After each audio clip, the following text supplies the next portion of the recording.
चलिए दोस्तों, हम पढ़ रहे हैं C sharp Windows form application. और इसके पहले कुछ एप्लीकेशन और बहुत सारे जो है इंपॉर्टेंट चीज़ें हम पढ़ चुके हैं। तो जो एप्लीकेशन पे हम काम कर चुके हैं, जैसे प्रोग्रेस बार आपको दिख रहा है, जैसे मैं इसको रन कराऊं तो यहाँ आपको दिख रहा है कुछ, देखिए प्रोग्रेस चल रही है। और प्रोग्रेस जैसे ही कंप्लीट होती है तो यहाँ पे आपको देखने को मिलेगा प्रोसेस कंप्लीटेड करके एक मैसेज यहाँ पे जो है डिस्प्ले हुआ है। मान लीजिए इस मैसेज के डिस्प्ले होने के पश्चात हम चाहते हैं कि ये फॉर्म जो है, ये वाला जो प्रोग्रेस बार है, ये गायब हो जाए, मतलब हाइड हो जाए, और क्या डिस्प्ले हो, एक नया फॉर्म डिस्प्ले हो। तो उसके लिए मैंने आपको टास्क दिया था कि इसके बाद जो है लॉगिन फॉर्म डिस्प्ले होना चाहिए। जैसे मैं इसको अगर स्टॉप कर देता हूँ और मैं लॉगिन फॉर्म में चलता हूँ तो ये लॉगिन फॉर्म आपका डिस्प्ले हो जाना चाहिए कब, जब जो आपका प्रोग्रेस बार है वो हाइड होए।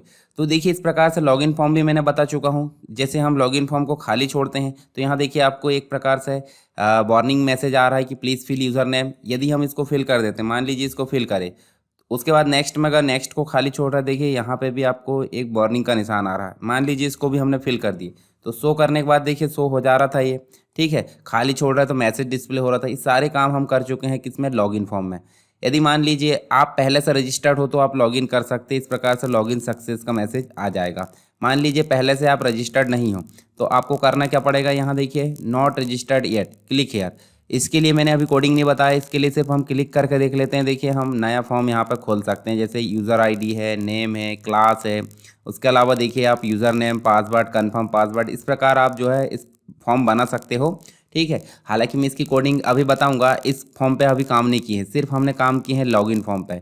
पर अभी आज जो मैं बताने वाला हूँ इस पार्ट में, मैं आपको बताने वाला हूँ डेटा को इंसर्ट कैसे करते हैं। जब हम डेटा को इंसर्ट करना सीख जाएंगे तो हम इस फॉर्म पर भी काम करना सीख जाएंगे, क्योंकि ये डेटा इंसर्ट से रिलेटेड ही है। क्योंकि यहाँ इंसर्ट बटन आएगी, ये सारी चीज़ें कहाँ इंसर्ट होगी, आपकी डेटाबेस में। जब डेटाबेस में इंसर्ट होगी तो ही ना यहाँ पे यूज़र नेम और पासवर्ड आपके डेटाबेस में जाएगा। जब डेटाबेस में यूज़र नेम और पासवर्ड चला जाएगा, इसका मतलब है कि आपका यूज़र नेम और पासवर्ड पहले से क्या है, रजिस्टर्ड है। तो इस प्रकार से आपको इसकी ज़रूरत नहीं पड़ने वाली है, ठीक है, ये वाली बटन की। तो पहले से रजिस्टर्ड है तो आप लॉगिन कर सकते हैं। तो पहले हम देखेंगे आज डेटा को इंसर्ट कैसे करते हैं, यानी कि डेटाबेस में जो फॉर्म है उसके डेटा को इंसर्ट कैसे करते हैं, ठीक है। तो जैसे मैं आपको दिखा दूँ यहाँ पर डेटा को इंसर्ट कैसे करते हैं, एक बार रन करके देखिए। इस प्रकार से हम देखेंगे, जैसे स्टूडेंट आईडी है, शॉर्ट में हमने लिख दिया S I D. Student name है, स्टूडेंट का जो है कोर्स हम लिख सकते हैं, और स्टूडेंट का एड्रेस। अब यहाँ भी आपको देखने को मिलेगा, देखिए जब हम पहले कॉलम मतलब पहले टेक्स्ट बॉक्स में कर्सर रख रहे हैं तो यहाँ पे आपको देखिए एक क्या आ रहा है, एक वार्निंग का निशान आ रहा है, जहाँ पे आपको देखने को मिल रहा है प्लीज़ फिल स्टूडेंट आईडी। मान लीजिए स्टूडेंट आईडी में फिल कर देता हूँ 101।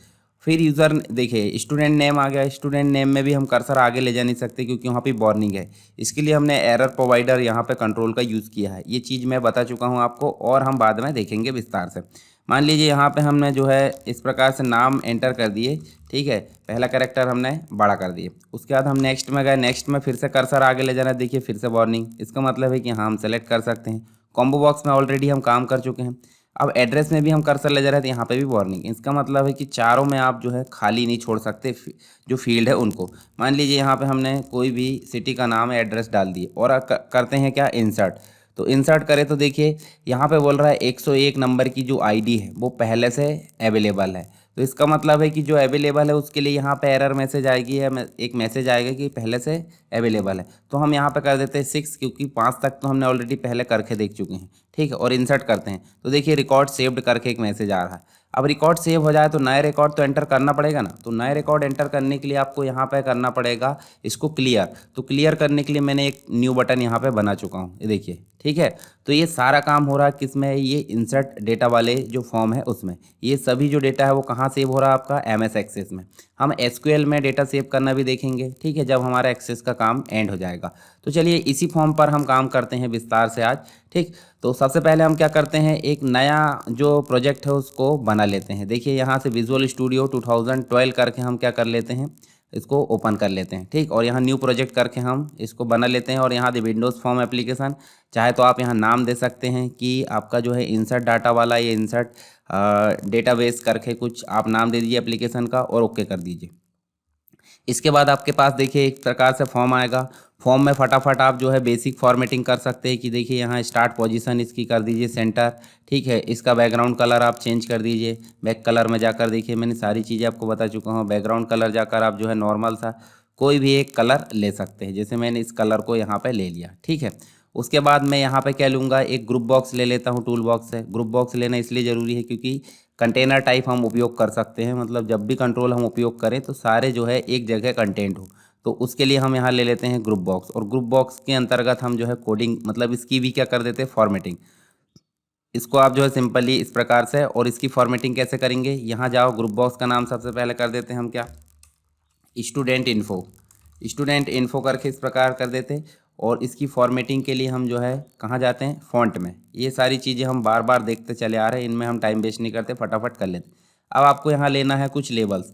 अब लेबल कैसे कि भाई आपको फील्ड लेना है तो लेबल लेना ज़रूरी इसलिए क्योंकि वो पहचान के लिए होते हैं। हम ले लेते हैं 4 लेबल। इस प्रकार से हम क्या ले लेते हैं, 4 लेबल। इनको लाइन से इस प्रकार जमा लीजिए, ठीक है, ये देखिए। उसके बाद हम जो है इनके नाम बदल देंगे, परंतु नाम बदलने से पहले चलिए यहाँ पे हम जो है नाम बदल लेते हैं पहले। जैसे लेवल 1 का नाम हम क्या रख देते हैं, स्टूडेंट आईडी, ठीक है। तो स्टूडेंट आईडी करके हम इस प्रकार से ले लेते हैं स्टूडेंट आईडी, ठीक है, इस प्रकार से ले लेते हैं। उसके बाद यहाँ ले लेते हैं स्टूडेंट नेम, एस नेम करके ले लेते हैं। यहाँ पे ले लेते हैं क्या, कोर्स, और यहाँ ले लेते हैं हम एड्रेस। अब आप ध्यान से देखिए, जब हम स्टूडेंट आईडी एंटर करेंगे तो यहाँ पे आना चाहिए क्या, टेक्स्ट बॉक्स। तो हम सिंपल यहाँ से जाते हैं टूल बॉक्स से और एक टेक्स्ट बॉक्स ले लेते हैं। ये ले लिए हमने टेक्स्ट बॉक्स, ठीक है। इसको थोड़ा सा बड़ा कर लेते हैं इतना, ठीक। उसके बाद स्टूडेंट नेम में भी क्या आएगा, टेक्स्ट बॉक्स आएगा। तो इसके लिए भी हम जो है यहाँ से एक टेक्स्ट बॉक्स को ड्रॉ कर लेते हैं, ड्रैग कर लेते हैं एक प्रकार से। उसके बाद कोर्स में मल्टीपल आइटम आएंगे तो यहाँ पे आएगा कॉम्बो बॉक्स। तो कॉम्बो बॉक्स उठा कर ले आते हैं यहाँ से, इसका नाम कॉम्बो बॉक्स बन रहेगा। एड्रेस में ज़्यादा आपको टेक्स्ट टाइप करना है तो आपको टेक्स्ट बॉक्स तो लेना ही पड़ेगा, परंतु टेक्स्ट बॉक्स के लिए एक प्रॉपर्टी होती है जिसका नाम होता है मल्टी लाइन। चाहे तो आप इसको सेलेक्ट करके यहाँ मल्टी लाइन, देखिए यहाँ जाओगे तो देखिए आपको मल्टी लाइन करके दिख रहा है, मल्टी लाइन फॉल्स है। इसको आप क्या करोगे, ट्रू। जब आप ट्रू करोगे तो आप इस प्रकार से इसकी जो लाइन है इस प्रकार आगे बढ़ा सकते हैं, ठीक है। देखिए अब आपको दिख रहा है यहाँ पे कि हमारा जो फॉर्म है वो बन चुका है, परंतु सेव करने के लिए आपको एक बटन लेना पड़ेगा और एक न्यू के लिए एक और बटन लेना पड़ेगा। तो सेव के लिए हम ले लेते हैं एक सिंपल क्या, एक बटन ले लेते हैं यहाँ पे, ठीक है। और इस बटन का नाम हम कर देते हैं क्या, सेव कर दो या इंसर्ट कर दो, जैसी आपकी मर्जी। और इसी को कॉपी करके हम डुप्लीकेट कर लेते हैं और इस बटन का नाम हम कर देते हैं क्लियर, और क्लियर कर दो या फिर आप जो है न्यू कर दो, जैसी आपकी मर्जी, काम तो एक ही करना है। अब बात हो गई, हमने बना लिए।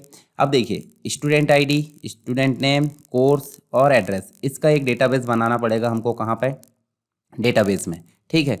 तो डेटाबेस हम चलते कहाँ पे, हम एमएस एक्सेस को ओपन कर लेते हैं। हम यहाँ पे क्या कर लेते हैं, एमएस एक्सेस को ओपन कर लेते हैं। यहाँ स्टार्ट में गए और यहाँ एक्सेस को ओपन करें। तो देखिए डेटाबेस बनाना, मैंने लॉगिन फॉर्म आपने करे होंगे, लॉगिन फॉर्म की प्रैक्टिस करे होंगे इसके पहले, तो आप लॉगिन फॉर्म में डेटाबेस बनाना सीख चुके होंगे। तो डेटाबेस जो पहले से बना है उस पर हम काम करते हैं, ठीक है।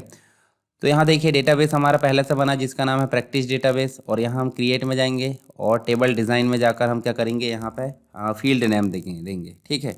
तो जैसे हमने वहाँ पे दी हैं तो आप देखिए यहाँ पे क्या देना आपको, एस आई डी आपने दिए वैसे अंडर स्कोर के साथ में, वैसे S I D under score के साथ यहाँ दे सकते हैं, ठीक है। और स्टूडेंट आई डी कैसी आएगी, नंबर में, इस प्रकार नंबर डेटा टाइप आप सेलेक्ट कर सकते हैं। उसके बाद एस नेम भी आप अंडर स्कोर में दिए हैं, तो जैसे आपने दी है वैसे आप वहाँ दे सकते हो, और ये शॉर्ट टेक्स्ट में आएगा, ठीक है, शॉर्ट टेक्स्ट। उसके बाद आपने कोर्स दी है तो कोर्स को आप सिंपल लिख दो, ठीक, और यहाँ कोर्स को शॉर्ट टेक्स्ट में लिख दो। एड्रेस भी आपने सिंपल दी है तो एड्रेस लिख दो, ठीक है। अब इसको स्मॉल कैपिटल में ध्यान देना है, स्मॉल कैपिटल में आपको विशेष ध्यान रखना है कि स्मॉल है तो स्मॉल ही टाइप करना। मैंने स्मॉल लिख दिया हूँ सभी, ठीक है। और यहाँ हमने देखिए शॉर्ट टेक्स्ट ही रख लिए। अब आपको सेव करना है, सेव करने से पहले ध्यान दें कि हम जो पहली वाली जो चीज़ है, यानी कि पहली वाली जो फील्ड है, उसको हमेशा प्राइमरी की में रखते हैं। प्राइमरी की का मतलब होता है यूनिक, यानी कि जब भी हम उस, जैसे रोल नंबर हमने एक क्लास के जनरेट किए तो रोल नंबर किसी का भी डुप्लीकेट नहीं होगा, ठीक है। या फिर मोबाइल नंबर करे तो मोबाइल नंबर भी डुप्लीकेट नहीं होगा, पर मोबाइल नंबर कभी कभी हो सकता है, एक ही मोबाइल नंबर के 2 बच्चे हो सकते हैं, परंतु इनरोलमेंट नंबर आपका डुप्लीकेट नहीं हो सकता। वैसे यहाँ पे स्टूडेंट की आईडी हम डुप्लीकेट नहीं करना चाहते, तो उसके लिए यूनिक बनाना चाहते हैं। तो यूनिक बनाने का काम करती है प्राइमरी की। कैसे लाओगे आप, इस पर राइट क्लिक करोगे आईडी पर, और राइट क्लिक करके प्राइमरी की पर क्लिक करोगे। जैसे हम इस पर क्लिक करेंगे देखिए की का निशान ऑन हो गया। अब आप राइट क्लिक करोगे और यहाँ इस टेबल का नाम रख दोगे स्टूडेंट इन्फो। स्टूडेंट इन्फो करके इस टेबल का नाम रख दिए। ध्यान से देखिए स्टूडेंट इन्फो, जैसे आप इसको ओके करते हो तो यहाँ देखिए स्टूडेंट इन्फो नाम से एक टेबल बन चुका है। देखिए यहाँ पे ब्लैंक आ रहा है सारी चीज़ें, तो ब्लैंक आ रहा है इसका मतलब डाटाबेस आपका कहाँ से आएगा, VB.NET से, यानी कि विजुअल स्टूडियो के अंतर्गत हम VB.NET में, मतलब जो विजुअल स्टूडियो में C# में हम जो फॉर्म बना रहा है उसमें हम क्या करेंगे, डाटा को एंटर करेंगे और यहाँ पर वो सेव होगा। तो इसके लिए हम इसको बंद कर देते हैं। अब यहाँ मैंने डाटा कनेक्ट करना बताया था आपको सर्वर एक्सप्लोरर में जाकर, यहाँ ऑलरेडी डाटाबेस है परंतु हम इसको क्या कर देंगे, हटा देंगे और हम फिर से बनाते हैं। जैसे इस पे देखिए डाटा कनेक्शन पे हम राइट क्लिक करेंगे। सर्वर एक्सप्लोरर कहाँ से आती है आपको पता होना चाहिए, व्यू में देखिए सर्वर एक्सप्लोरर या फिर Ctrl+Alt+S, इस प्रकार से आप जो है इसको मतलब डिस्प्ले करा सकते हैं। टूल बॉक्स की जगह पर ये डिस्प्ले होती है। अब आप देखिए यहाँ पर डेटा कनेक्शन पर मैं राइट क्लिक करके ऐड कनेक्शन करता हूँ तो यहाँ आपको देखने को मिलेगा डेटाबेस फाइल नेम। तो डेटाबेस फाइल नेम में आपको पहले ध्यान देना है कि सबसे ऊपर देखिए क्या लिखा है, माइक्रोसॉफ्ट एक्सेस डेटाबेस फाइल। ये तो लिखा होना चाहिए, क्यों, क्योंकि एक्सेस की फाइल हम ला रहा है। यदि नहीं लिखा आता तो आप इसको चेंज कर सकते हैं। देखिए मान लो SQL सर्वर आ रहा तो आपको एक्सेस में जाना है, ठीक है। जैसे SQL सर्वर में बताऊँगा मैं तो SQL सर्वर क्लिक करना पड़ेगा। अभी हम एक्सेस में काम कर रहे हैं तो एक्सेस पर हमने क्लिक कर दिए, ओके कर दिए। ओके करने के बाद डेटाबेस फाइल को आप ब्राउज़ कर लीजिए। ब्राउज़ करना मैंने D में सेव करा था, देखिए प्रैक्टिस डेटाबेस करके ओपन। जब हम ओपन करते देखिए इसका पूरा एड्रेस आ गया, ठीक है। ये देखिए यहाँ पे कंप्लीट रूप से, और यहाँ पे देखिए टेस्ट कनेक्शन करेंगे, टेस्ट सक्सेस हो गया और ओके करेंगे। जब हम ओके करेंगे तो यहाँ देखिए डेटाबेस आ गया आपका .mdb नाम से, मतलब प्रैक्टिस डेटाबेस .mdb। इसमें जाएंगे तो देखिए टेबल आपको देखेंगे। टेबल में आप देखिए लॉगिन टेबल, स्टूडेंट, और एक बनाए थे हमने स्टूडेंट इन्फो। जैसे हम स्टूडेंट इन्फो में जाएंगे देखिए SID, SNAME और कोर्स एड्रेस, 4 फील्ड आ गई। अब आपको इसके बाद जस्ट करना क्या है, इसके बाद मैंने बताया था आपको लॉगिन में कि इसकी जो कनेक्शन स्ट्रिंग है वो उसको हम कॉपी करेंगे। कैसे, प्रैक्टिस डेटाबेस .mdb पर राइट क्लिक करना है, प्रॉपर्टीज़ में जाना है। प्रॉपर्टीज़ में जैसे कि देखिए प्रॉपर्टीज़ डिस्प्ले हो गई, यहाँ कनेक्शन स्ट्रिंग दिख रहा है, उसके सामने जो भी वैल्यू है टोटल उसको आप Ctrl+A करके Ctrl+C कर लीजिए। अब Ctrl+C जैसे करते हैं तो आपको जाना है ऐप कॉन्फ़िग में। ये देखिए ऐप कॉन्फ़िग दिख रहा है आपको। अब ऐप कॉन्फ़िग कहाँ दिखेगा, सॉल्यूशन एक्सप्लोरर में। अब सॉल्यूशन एक्सप्लोरर अगर नहीं दिख रहा तो आपको जाना फिर से व्यू में, और यहाँ आप जाकर देखोगे देखिए सॉल्यूशन एक्सप्लोरर Ctrl+Alt+L से ये डिस्प्ले हो जाएगी। तो आपको जाना है app.config में। अब app.config में जाओगे देखिए XML फाइल मिल रही है। XML फाइल क्या होती है, एक्सटेंसिबल मार्कअप लैंग्वेज, यानी कि अपनी इच्छा अनुसार हम टैग को यहाँ डिफाइन कर सकते हैं। तो हम स्टार्टअप के जस्ट नीचे एंटर करेंगे, यानी कि आप देख सकते हैं कॉन्फ़िगरेशन लिखा उसके जस्ट ऊपर। यहाँ आपको लिखना है कनेक्शन स्ट्रिंग नाम का एक टैग होता है, ठीक है। इसको आपको स्टार्ट करना है और ऑटोमेटिक एंड भी हो जाएगा।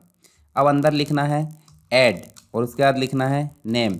नेम में आपको देना है, नेम में वही चीज़ देना है जो आप कनेक्शन स्ट्रिंग का नाम देना चाहते हैं। जैसे हमने दे दिए DBCS, यानी डेटाबेस कनेक्शन स्ट्रिंग हमने नाम दे दिए। उसके बाद आपको देना है यहाँ पे कनेक्शन स्ट्रिंग देना है और इक्वल लगाना है। जब आप कनेक्शन स्ट्रिंग के बाद इक्वल लगाओगे, चलिए मैं इसको फिर से लिखता हूँ। यहाँ हमने क्या दिए, कनेक्शन स्ट्रिंग के बाद देखिए ऑटोमेटिक क्या आ गया है, इक्वल का निशान आ गया और डबल कोट भी आ गया। अब देखिए यहाँ डबल कोट के अंदर आपको लिखना क्या है, जो हमने कॉपी किए थे ना। देखिए यहाँ पे हम गए थे प्रैक्टिस डेटाबेस की प्रॉपर्टी में और कनेक्शन स्ट्रिंग को कॉपी किए थे। कॉपी करने के बाद आपको यहाँ पेस्ट करना है। देखिए पेस्ट जैसे भी मैंने करा तो यहाँ देखिए आपको प्रोवाइडर माइक्रोसॉफ्ट, देखिए जेट OLEDB 4.0 डेटा सोर्सेज जो है D ड्राइव के अंतर्गत डेटाबेस आपका नाम दे रहा। फिर आपको इसके बाद देना है प्रोवाइडर नेम एक प्रॉपर्टी है। इसके बाद आपको क्या देना है, सिस्टम में S बड़ा आएगा, फिर डेटा देना है डॉट के बाद, डेटा में D बड़ा आएगा, फिर OLEDB देना है तो O बड़ा आएगा, LE और फिर D बड़ा और फिर B छोटा। इस प्रकार से आपको यहाँ पे नाम देना है। तो ये हो गया आपका कनेक्शन स्ट्रिंग आपने डिफाइन कर दी कहाँ पे, ऐप कॉन्फ़िग फाइल में। ये काम हो गया। अब इस काम के पश्चात आपको करना क्या है, ये काम तो हो गया आपका, याद रखना DBCS है आपकी कनेक्शन स्ट्रिंग का नाम, ठीक। आपको जाना कहाँ पे, ये देखिए ऐप कॉन्फ़िग में गए थे हम, उसके जस्ट ऊपर आपको रेफरेंसेस में जाना। रेफरेंसेस में जैसे जाओगे तो राइट क्लिक करना और ऐड रेफरेंसेस में। इसके पहले मैंने बताया था कि कॉन्फ़िगरेशन नाम का एक रेफरेंस आपको ऐड करना पड़ता है, जो आपको दिख रहा है system.configuration नाम से। ये देखिए दिख रहा है system.configuration, इसको आप ओके करोगे। जैसे आप ओके करोगे, अब इसको हमने लाए क्यों हैं, क्योंकि हम अगर नेम स्पेस यूज़ कर रहे हैं, ठीक है, नेम स्पेस यूज़ कर रहे हैं तो यहाँ पे हमको जो है इसको लाना ज़रूरी है रेफरेंस को, क्योंकि कुछ तो यहाँ ऑलरेडी अवेलेबल होते हैं, कुछ नहीं होते। जैसे कॉन्फ़िगरेशन नहीं होता तो कॉन्फ़िगरेशन को हमने लेकर आ गए। अब आपको ध्यान से देखिए, हमने रेफरेंस ऐड करके लिया है सिस्टम डॉट कन्फिग्रेशन। अब आपको इसको यूज़ कहाँ करना है, तो आपको फॉर्म में जाना है, ये फॉर्म हमने बना लिए। आपको कोडिंग कहाँ करना है, सेव में और क्लियर में। चलिए सेव में कोडिंग करें। तो सेव में कोडिंग करने से पहले हमको देखिए बटन 1 का जो क्लिक इवेंट है वो जनरेट हो चुका है। तो जो हमने नेम स्पेस लाया है रिसोर्सेस, मतलब जो एक प्रकार से रेफरेंस के अंतर्गत, तो उसको यूज़ करेंगे यहाँ पे यूजिंग सिस्टम डॉट कन्फिग्रेशन। जो हमने लेकर आया है वो हमने यूज़ कर लिए, ठीक है, दिख रहा है आपको। फिर एक और नेम स्पेस यूज़ करते हैं जिसका नाम है system dot data dot O L E D B. इस प्रकार से इसको यूज़ करते हैं। अब देखिए कॉन्फ़िगरेशन में कुछ एक क्लास है, तो इसका यूज़ इसलिए करते हैं हम कि वो क्लास इससे एक्सेस हो सके। और O L E D B में भी कुछ क्लास है जिसका यूज़ करके हम जो है कनेक्शन, कमांड और जो रीडर है डेटाबेस, मतलब O L E D B reader, इनका यूज़ करते हैं। यानी कि इसके अंतर्गत बहुत सारी क्लासेस है जिनका यूज़ हम इसमें करेंगे फॉर्म में। और कॉन्फ़िगरेशन के अंतर्गत भी कुछ क्लासेस है जिसका यूज़ हम इसमें करेंगे, इसलिए हमको यहाँ पे इनको यूज़ करना पड़ा है। समझ गए, ठीक है। चलिए आप चलते कहाँ पे, हम बटन पे। बटन में कैसे गए थे, फिर से चलो, डबल क्लिक करना है बटन में। अब आपको एक एक चीज़ समझना है। एक एक चीज़ कैसे, कि भाई जो कॉन्फ़िगरेशन हमने लाया है उसके लिए हम क्या कोडिंग करेंगे। उसके लिए हम सिंपल कोडिंग करेंगे कि जो स्ट्रिंग है, मतलब एक प्रकार से आपको एक स्ट्रिंग डिफाइन करना है। क्या डिफाइन करना है, स्ट्रिंग। और स्ट्रिंग का नाम रख दो सी एस, यानी कनेक्शन स्ट्रिंग। इक्वल करके आपको देना है कन्फिग्रेशन मैनेजर, ठीक है। कॉन्फ़िगरेशन मैनेजर करके आपको देना है। और कॉन्फ़िगरेशन मैनेजर में एक प्रॉपर्टी है जिसका नाम है कनेक्शन स्ट्रिंग। कनेक्शन स्ट्रिंग में आपको स्क्वायर ब्रैकेट के अंतर्गत डबल कोट में वही नाम देना है जो आपने ऐप कॉन्फ़िग में दिए थे। अब मैं आपको याद दिलाता हूँ फिर से। ऐप कॉन्फ़िग में आप चले तो देखिए यहाँ आपने नेम दिए थे DBCS। तो जो DBCS नाम आपने दी है वो आपको वहाँ देना है जहाँ पे आपने अभी कोडिंग शुरू की है। देखिए क्या दोगे आप, DBCS। और इसकी एक प्रॉपर्टी होती है जिसको बोलते हैं कनेक्शन स्ट्रिंग, और ऐसे सेमीकोलन लगा के हम टर्मिनेट कर देंगे। ये काम हो गया हमारा किसका, जो कनेक्शन। देखिए कॉन्फ़िगरेशन मैनेजर जो क्लास है वो कहाँ मिलेगी आपको, वो मिलेगी आपको ये कॉन्फ़िगरेशन नाम के नेम स्पेस में, ठीक है। इसलिए हमने नेम स्पेस को रेफरेंस के तौर पर ऐड किए थे। ये काम हो गया हमारा कॉन्फ़िगरेशन का। अब बात आती है कि आपने O L E D B जो नेम स्पेस है उसका यूज़ क्यों किए हैं। उसके लिए हमने देखिए कुछ क्लास यहाँ पे लेंगे हम। O L E D B एक कनेक्शन होती है, कनेक्शन को एक नाम दे देते हैं, ठीक है। कनेक्शन के एक ऑब्जेक्ट बनाते हैं, उसी को हम वेरिएबल बोल सकते हैं, उसका जो है एक प्रकार से ऑब्जेक्ट बोल सकते हैं। तो कौन नाम से दे दिए और इसको इनिशियलाइज न्यू से कराते हैं, O L E D B connection. अब इसमें जो कंस्ट्रक्टर हम देंगे, मतलब O L E D B connection किसके माध्यम से चलेगा, वो चलेगा इस कनेक्शन स्ट्रिंग के माध्यम से। और इस कनेक्शन स्ट्रिंग का नाम है सी एस। तो आपको यहाँ पे क्या देना है, सी एस। सी एस आपने दे दिए, एंटर करें। इस कनेक्शन को मैं सिंपली क्या करूँगा, ऑन कर लूँगा। ऑन मतलब होता है ओपन कर लेंगे। जब बन गया है तो हम ओपन कर लेंगे, ताकि आगे जब भी इसकी ज़रूरत पड़े तो ये ओपन मिले। और जब इसकी ज़रूरत ख़त्म हो जाए तो इसको हम क्लोज़ भी कर देंगे, ठीक है। क्लोज़ करना अभी हम देखेंगे, इसके पहले हमने ऑलरेडी देख चुके हैं, ठीक है। तो चलिए यहाँ पे हम बनाते हैं क्या, एक ठो स्ट्रिंग और लेते हैं, ठीक है। एक स्ट्रिंग और लेते हैं, स्ट्रिंग का नाम हम दे देते हैं क्यूरी।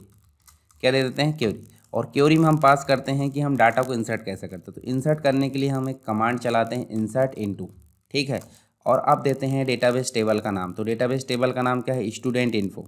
डेटाबेस का नाम तो ऑलरेडी कनेक्शन स्ट्रिंग में आ चुका है। अब हम देंगे स्टूडेंट इन्फो। तो यहाँ आप लिख दो स्टूडेंट इन्फो। जो आपने स्मॉल में लिखे थे वही लिखना है, कैपिटल लिखे तो कैपिटल लिखना है। स्टूडेंट इन्फो के बाद आपको वैल्यूज़ लगाना है, ठीक है। वैल्यूज़ आप लिखोगे तो उसके बाद आपको क्या लिखना है, उसके बाद आपको सारी जो है, मतलब देखिए यहाँ कितनी फील्ड है। देखिए स्टूडेंट इन्फो में चलोगे तो 1 2 3 4, 4 फील्ड है। 4 फील्ड के लिए हम 4 पैरामीटर बनाएंगे। अब वो पैरामीटर की वैल्यू कहाँ से आएगी वो मैं बताता हूँ, ठीक है। ये हमने लिए। और यहाँ पे आपको अंदर लिखना है, क्या लिखना है आपको, एक मतलब आईडी के लिए पैरामीटर बनाना है, एक नेम के लिए पैरामीटर बनाना है, कोर्स के लिए और एक एड्रेस के लिए। 4 पैरामीटर बनाना। पैरामीटर बनाने के लिए @ का निशान लगाते हैं और हम लगा देते हैं स्टूडेंट आईडी। मतलब जो हमने डेटाबेस का नाम मतलब हमने अंदर बनाया है उसी नाम से हम पैरामीटर यहाँ बना देते हैं। या फिर सिंपल आप क्या कर सकते हैं, ऐसे बना सकते हैं, पर हम जो है कन्फ्यूज़ ना हो सब जगह सेम ले लेते हैं, ठीक है। कॉमा लगाए, फिर हमने लिए एस, मतलब यहाँ पर ले लिए हमने एस नेम, ठीक। फिर कॉमा लगाए, फिर @ और फिर ले लिए कोर्स। सिंपल कोर्स लिए हैं तो कोर्स ले लिए, कॉमा लगा, फिर @ और एड्रेस। ये हमने 4 पैरामीटर लिए। अब ये देखिए स्टूडेंट इन्फो के अब देखिए पैरामीटर क्यों लिए, एक प्रकार से एजेंट का काम करेंगे। एजेंट का मतलब होता है मीडिएटर, यानी कि जो टेक्स्ट बॉक्स की वैल्यू आएगी वो इस पैरामीटर में आएगी और इस पैरामीटर से ट्रांसफ़र होकर इन फील्ड में चली जाएगी, किसकी, स्टूडेंट इन्फो की। ठीक है, तो हमने पैरामीटर लिए। अब पैरामीटर लेने के बाद आपको करना क्या है, यहाँ पे हमको सेमीकोलन लगाना लास्ट में। ठीक है, सेमीकोलन हमने लगा दिए और एंटर कर दिए। अब देखिए, आप देखिए यहाँ पे हमने पैरामीटर ले, मतलब जो पैरामीटर है वो ले लिया। अब पैरामीटर में वैल्यू कैसे पास करेंगे कि जो SID है उसमें वैल्यू कहाँ से जाएगी, तो उसमें देखिए पहली वाली जो वैल्यू जाएगी टेक्स्ट बॉक्स 1 से, दूसरी वाले पैरामीटर में वैल्यू जाएगी टेक्स्ट बॉक्स 2 से, तीसरे वाले पैरामीटर में वैल्यू जाएगी कॉम्बो बॉक्स 1 से, चौथे वाले पैरामीटर में जाएगी जो टेक्स्ट बॉक्स है 3 से जाएगी। चलिए हम यहाँ पे पास करते हैं CMD। ठीक है, अच्छा CMD लेने से पहले हमको एक काम करना पड़ेगा, मतलब हम जो है CMD को पहले डिफाइन करना पड़ेगा।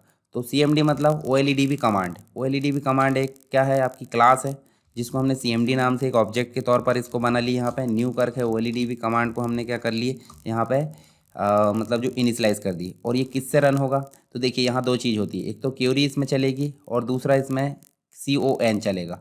तो आपको यहाँ पे कंस्ट्रक्टर में क्या देना है, क्यूरी, और कॉमा लगा के देना है कॉन। ठीक है, ये दो चीज़ हो गई। देखिए यहाँ पे अब फाइनली यहाँ देखिए वार्निंग का निशान आ रहा था, यानी कि इनिशलाइज नहीं हुआ था ये, तो अब इनिशलाइज हो गया। अब आपको करना क्या है, CMD आपने लिए कमांड, यहाँ एक पैरामीटर नाम की क्या रहती है, प्रॉपर्टी रहती है, उसकी एक मेथड रहती है ऐड विद वैल्यू।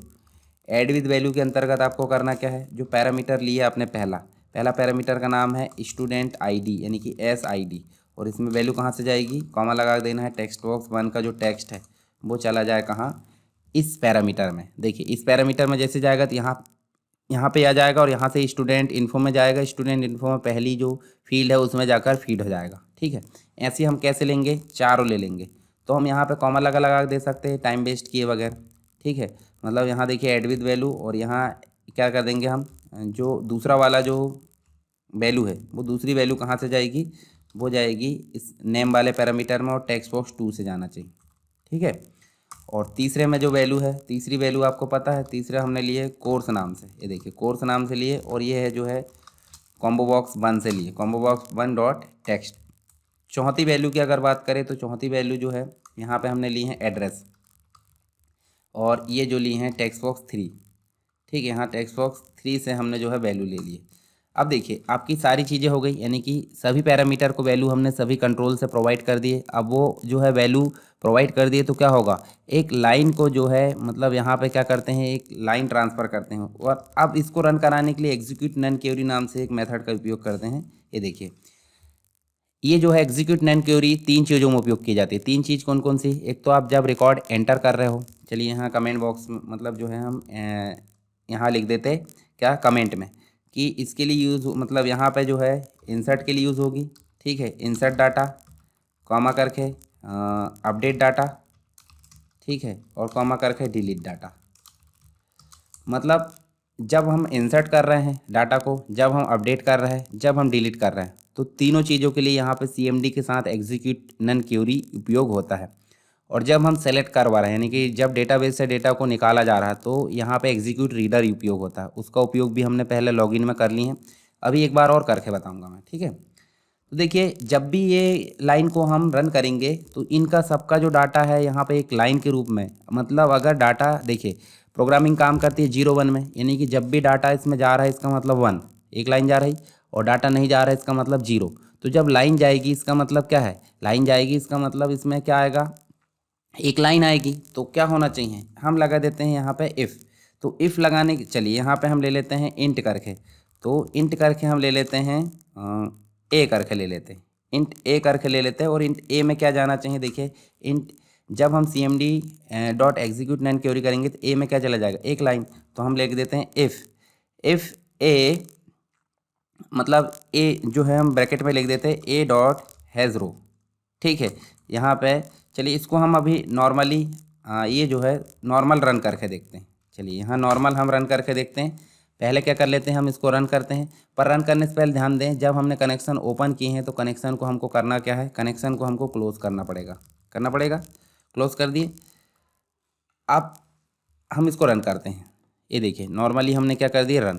अब आप यहाँ ध्यान से देखिए, जब हम कर्सर यहाँ आया है तो हम यहाँ लिखेंगे 101, और यहाँ लिखेंगे हम क्या, जैसे हमने लिख दिए राजेश कुमार। ठीक है, और कोर्स में आपको सेलेक्ट करना पड़ेगा, अब देखिए कोर्स में सेलेक्ट करने का कोई चीज़ें नहीं आ रही, तो इसका मतलब है कि आपको यहाँ क्या करना पड़ेगा, टाइप करना पड़ेगा। चलिए अभी हम DCA, PGDCA, BCA कुछ भी हम ऑप्शन में टाइप कर देते और यहाँ हम कोर्स में मतलब एड्रेस में लिख देते, सेव करें। अब सेव करने पे कोई इंडिकेशन, कोई मैसेज, कोई भी वार्निंग वगैरह कुछ भी नहीं आई है। तो इसका मतलब हम समझे क्या, इसका मतलब हमको कुछ भी समझ में नहीं आ रहा है। पर हम अगर इसको बंद करेंगे और बंद करने के बाद इस टेबल में जाएंगे, जैसे हमने स्टूडेंट इन्फो में काम किए हैं, इस पर राइट क्लिक करके रिट्राइव डाटा करेंगे, तो यहाँ देखिए आपको एक डाटा आ रहा है जिसका नाम है, देखिए यहाँ पे आपको 11 यानी कि यहाँ पे आपको देखिए 101 राजेश कुमार BCA छिंदवाड़ा, इस प्रकार से जो है आपका रिकॉर्ड आ चुका है। ठीक है, तो इसका मतलब आपकी क्वेरी रन हो चुकी थी, तो हम उसी को यहाँ पे मैसेज के तौर पर बदलेंगे। चलिए यहाँ हम कर लेते हैं एक मैसेज बॉक्स डिस्प्ले करा देते। ठीक है, क्या करा देते, मैसेज बॉक्स डिस्प्ले करा देते और अंदर लिख देते हैं रिकॉर्ड सेव्ड सक्सेसफुली। इस प्रकार से हम एक मैसेज लिख देते हैं यहाँ पे। ठीक है, और रन करते हैं। रन करने के बाद देखिए यहाँ पे 102, हमको 101 पहले से था और 102 हमको टाइप करना है। क्यों टाइप करना है 102, क्योंकि हमने प्राइमरी की बनाए थे स्टूडेंट आईडी को। हम इसके बाद इसमें जो है वार्निंग भी देखेंगे कि भाई अगर 101 हम पहले से टाइप करते हैं तो यहाँ एरर आना चाहिए। चलिए यहाँ हम कर देते हैं इस प्रकार से। कोर्स में अभी मैं टाइप करना बताऊँगा। ठीक है, उसके बाद हम यहाँ कर देते हैं, ये देखिए, और ये सेव करते हैं। जैसे हम सेव करते हैं तो रिकॉर्ड सेव्ड सक्सेसफुली। अब आपके पास में एक क्वेश्चन है कि यहाँ ऑटोमेटिक रिकॉर्ड आना चाहिए और दूसरा यहाँ पे क्लियर होना चाहिए कि जब हम नए रिकॉर्ड एंटर करें तो यहाँ से क्लियर हो जाए। चलिए इसको हम जो है क्या करते हैं, डिज़ाइन में चलते हैं और ये कोर्स वाले में क्या चलते हैं। कोर्स जो है आपका क्या है, कॉम्बो बॉक्स है। कॉम्बो बॉक्स की एक प्रॉपर्टी होती है जिसका नाम है आइटम्स, और आइटम्स में जाके आपको लिखना है BCA, MCA, BSc, MSc। ठीक है, इस प्रकार से हम जो है 4 कोर्स लिख देते हैं और उसके बाद हम जो है क्लियर में कोडिंग करते हैं। तो क्लियर में सिंपल कोडिंग होगी कि टेक्स्ट बॉक्स 1 डॉट क्लियर हो जाए। ठीक है, तो ये सारी चीज़ हम यहाँ पे कर देते हैं। तो टेक्स्ट बॉक्स 1 डॉट क्लियर, इस प्रकार से आपको करना है। टेक्स्ट बॉक्स जो 2 है वो भी क्या हो जाए, क्लियर हो जाए। ठीक है, और टेक्स्ट बॉक्स 3 भी क्या हो जाए, क्लियर हो जाए। अब एक बचा है कॉम्बो बॉक्स, तो कॉम्बो बॉक्स आपका जो है वहाँ पे आपको क्लियर ना लिखकर combo box dot text equal double quote यानी कि स्ट्रिंग को आपको ब्लैंक कर देना है।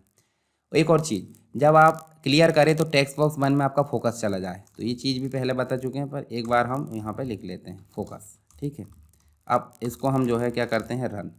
चलिए इसको रन करें। रन करने के बाद आपको 103 नंबर की ID देना पड़ेगा। ये देखिए हमने कोई भी यहाँ पे, अब देखिए आपको सेलेक्ट करने के लिए यहाँ पे आ गए हैं ऑप्शन, ये कर दिए और इस प्रकार से हमने क्या कर दिए और सेव कर दिए। जैसे हम सेव करते हैं देखिए ये सेव तो हो गया है, मैसेज भी आ गया है, पर अब क्लियर करेंगे तो क्लियर करेंगे देखिए सारी चीज़ें क्लियर हो चुकी है और कर्सर कहाँ आ गया, यहाँ पे। अब हम इसको अगर देखेंगे डेटाबेस में जाकर तो रिट्राइव डाटा करके देखो, देखिए यहाँ इसको हम बंद कर देते हैं और फिर से रिट्राइव डाटा करके देखते हैं। तो देखिए आपके सामने 101, 102, 103 मतलब 3 रिकॉर्ड आपके यहाँ पे आ चुके हैं।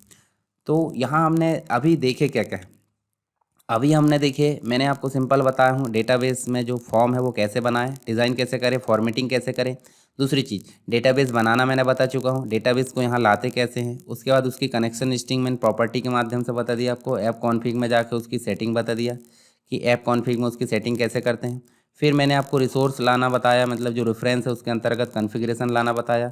कॉन्फ़िगरेशन लाने के बाद हमने जो है फॉर्म में सेव में जाकर कोडिंग करने से पहले हमने 2 नेम स्पेस, एक तो कॉन्फ़िगरेशन एक तो OLED भी, 2 यहाँ पे लाना देखें। फिर उसके बाद मैंने आपको बताया क्या, कनेक्शन स्ट्रिंग, मतलब जो आपका कॉन्फ़िगरेशन मैनेजर है उसमें कनेक्शन स्ट्रिंग को लाते कैसे हैं। ठीक है, उसके बाद एक क्लास उपयोग करें हमने OLED भी कनेक्शन, जिसमें CS को पास कर दी, फिर ओपन करें। फिर स्ट्रिंग क्वेरी हमने देखें तो क्वेरी में हमने इंसर्ट की क्वेरी चला लिए और यहाँ 4 पैरामीटर बनाकर हमने चारों को OLED भी कमांड एक क्लास उसके माध्यम से हमने क्या करे, चारों पैरामीटर को वैल्यू पास कर दिए। एग्जीक्यूट नन क्वेरी से हमने उसको एग्जीक्यूट कर लिए और यहाँ पे कॉन डॉट क्लोज से उसको कनेक्शन को क्लोज करके हमने रिकॉर्ड को सेव कर लिए, मतलब रिकॉर्ड को यहाँ पे डिस्प्ले कर लिए मैसेज बॉक्स के, और सारे जो कंट्रोल है उनको हमने क्लियर भी कर लिए। तो आई होप ये सारी चीज़ें आपको क्लियर हो गई होगी। अब इसके बाद इसका एक और भाग यहाँ हम देखेंगे इसके बाद सारी चीज़ें, तो हम उसमें देखने वाले हैं क्या क्या, कि जब आप यहाँ पे से रन करो तो रन करने के बाद जब आप खाली को यहाँ क्लिक करो तो देखिए एक्सेप्शन आ रहा है। एक्सेप्शन क्यों आ रहा है, क्योंकि देखिए यहाँ जो है मतलब आप ब्लैंक उपयोग अगर करते हो तो आपके सामने वार्निंग आना चाहिए, ठीक है। या फिर आप जो है यहाँ इस रिकॉर्ड से खाली आगे तक जाते हो तो यहाँ आपके पास में वार्निंग आना चाहिए। तो ये सारी चीज़ हम करेंगे इसके बाद, ठीक है। तो अभी आप इतने की प्रैक्टिस कर लीजिए, इसमें अगर कोई दिक्कत आती है तो आप मुझे कमेंट बॉक्स में ज़रूर बताएं, ठीक है।